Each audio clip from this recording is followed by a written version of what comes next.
दोस्तों आज का हमारा टॉपिक है सेंट्रीफ्यूगल पंप। सेंट्रीफ्यूगल पंप ये टॉपिक एग्रीकल्चर फर्स्ट ईयर के सिलेबस में है।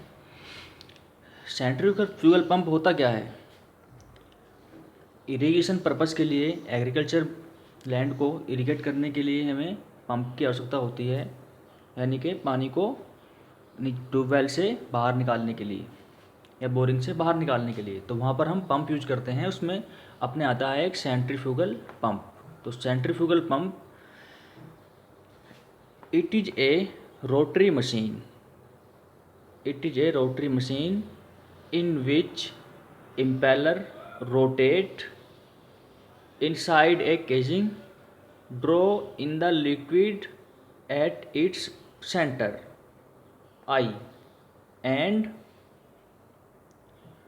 throw out the liquid through an opening at the side of casing due to centrifugal force.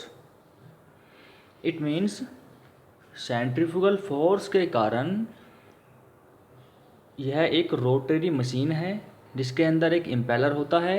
जो इम्पेलर रोटेट होता है और रोटेट होने के बाद वो पानी को, लिक्विड को सेंटर, इसको आई बोलते हैं, सेंटर से बाहर की तरफ सेंट्रीफ्यूगल फोर्स के कारण, अपकेंद्री बल के कारण बाहर फेंकता है या डिस्चार्ज करता है। वो कहलाता है सेंट्रीफ्यूगल पंप। अब आते हैं टाइप्स ऑफ सेंट्रीफ्यूगल पंप्स। तो अपने यहाँ पर 2 टाइप्स के हैं, वॉल्यूट टाइप और डिफ्यूज़र टाइप। जो वॉल्यूट टाइप होता है यानी कि कुंडली नुमा। सेकंड होता है डिफ्यूज़र टाइप। डिफ्यूज़र टाइप यानी कि पानी को छितरना, चारों तरफ घेरना। तो वॉल्यूट टाइप पंप क्या होता है, कैसा होता है? ये वॉल्यूट टाइप पंप का डायग्राम है।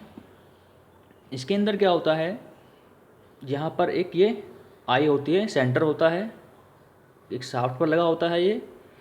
इसके ऊपर वेंस लगी होती हैं, पंखुड़ियाँ लगी होती हैं, ये पंखुड़ियाँ लगी हुई हैं।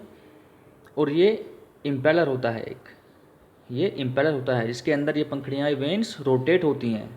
रोटेट होती हैं तो ये पानी को कुंडली नुमा यानी कि अंदर से इस तरह से अंदर घुमाता है और फिर बाहर की तरफ निकालता है। अंदर घुमाता है और फिर बाहर की तरफ इसको डिस्चार्ज करता है। तो ये होता है वॉल्यूट टाइप पंप। सेकंड आता है अपने diffuser type pump. Diffuser type pump में क्या होता है, इसमें भी एक इम्पेलर होता है इस तरह से, वहाँ पर फिर डिफ्यूज़र लगा होता है एक, ये इसको बोलते हैं डिफ्यूज़र। ये होती है इसकी केजिंग, यानी कि जो बाहर की इसकी बनावट होती है या ढांचा होता है, उसको बोलते हैं हम केजिंग। यहाँ से वाटर डिस्चार्ज होता है तो यहाँ पर ये पानी को बाहर की तरफ बखेरता है और इस तरह से घूम के रोटेट होकर पानी बाहर आता रहता है अपने। ठीक है, तो ये होते हैं वॉल्यूट और डिफ्यूज़र टाइप। अब वॉल्यूट टाइप हम इरिगेशन पर्पस के लिए ज़्यादातर यूज करते हैं, ना कि diffuser type. Diffuser type other source के लिए करते हैं, जैसे सीवेज के लिए करते हैं या वाटर शिफ्टिंग के लिए करते हैं, वहाँ पर हम डिफ्यूज़र टाइप करते हैं। इरिगेशन के लिए हम ज़्यादातर वॉल्यूट टाइप पंप ही यूज करते हैं। ठीक है, अब आते हैं कंपोनेंट्स। कंपोनेंट्स क्या क्या होते हैं? फर्स्ट होता है इम्पेलर। मैंने बताया अभी आपको, इम्पेलर जिसके अंदर वेंस लगी होती हैं वो होता है इम्पेलर, जिस पर पंखुड़ियाँ घूमती हैं, मूव करती हैं। इम्पेलर शाफ्ट, हाँ इम्पेलर शाफ्ट, जहाँ पर इम्पेलर लगा होता है वो होती है इम्पेलर शाफ्ट। सेकंड आता है केजिंग। केजिंग यानी कि जो बाहर की इसकी ढांचा होता है उसको बोलते हैं हम केजिंग, जिसके अंदर पूरा सिस्टम लगा होता है और वाटर अपना रोटेट होता रहता है। नेक्स्ट आता है स्टफिंग बॉक्स। स्टफिंग बॉक्स ये अंदर का पार्ट होता है, स्टफिंग बॉक्स। नेक्स्ट आता है फुटबॉल। फुटबॉल, ये फुटबॉल होती है जो वाटर को होल्ड करके रखती है। जब अपना पंप बंद होता है तो ये वाटर को होल्ड करके रखती है, जिससे कि हमें जब भी हम पंप स्टार्ट करें वाटर में दोबारा डालना ना पड़े। नेक्स्ट होती है डिलीवरी वॉल्व। ये डिलीवरी वॉल्व होती है, जब हम वाटर को डिलीवर करते हैं तो वहाँ पर एक डिलीवरी वॉल्व लगी होती है। एक होता है डिलीवरी पाइप। ये डिलीवरी पाइप होता है जो अपने पानी को डिलीवर करता है। नेक्स्ट होता है बियरिंग। बियरिंग होते हैं जहाँ पर अपना इम्पेलर मूव करता है, तो उनको मूव करने के लिए, जिससे वो इजीली मूव हो जाए, वहाँ पर हम बियरिंग का इस्तेमाल करते हैं। ठीक है, तो ये हो गई हैं इसके कंपोनेंट्स।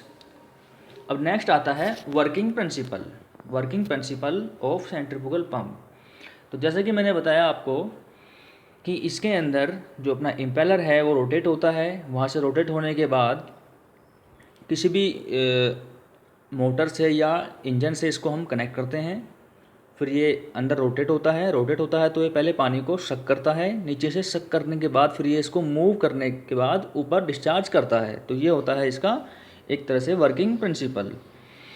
तो मैंने यहाँ पर लिखा है कुछ, देख लेते हैं इसको भी।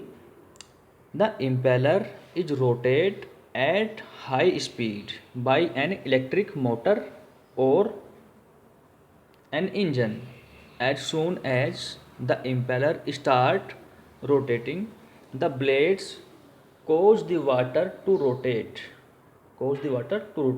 with the impeller and impact high velocity to the water. Okay, continuous flow of the water is maintained, यानी कि यहाँ पर वाटर का कंटिन्यूस फ्लो मेंटेन होना चाहिए। Continuous flow of the water is maintained in the pump.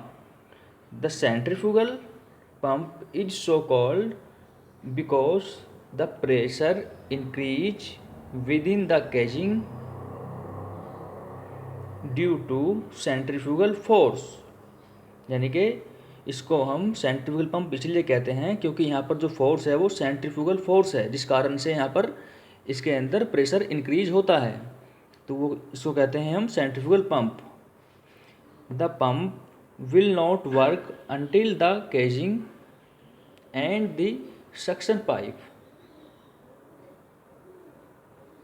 Are full of water by priming. यानी कि अपना पंप जब तक काम नहीं करेगा जब तक कि उसके केजिंग में और सक्शन पाइप में वाटर भरा हुआ नहीं है। अगर वाटर नहीं है किसी भी पंप के केजिंग में और सक्शन पाइप में तो वो पानी को आगे डिलीवर नहीं करेगा।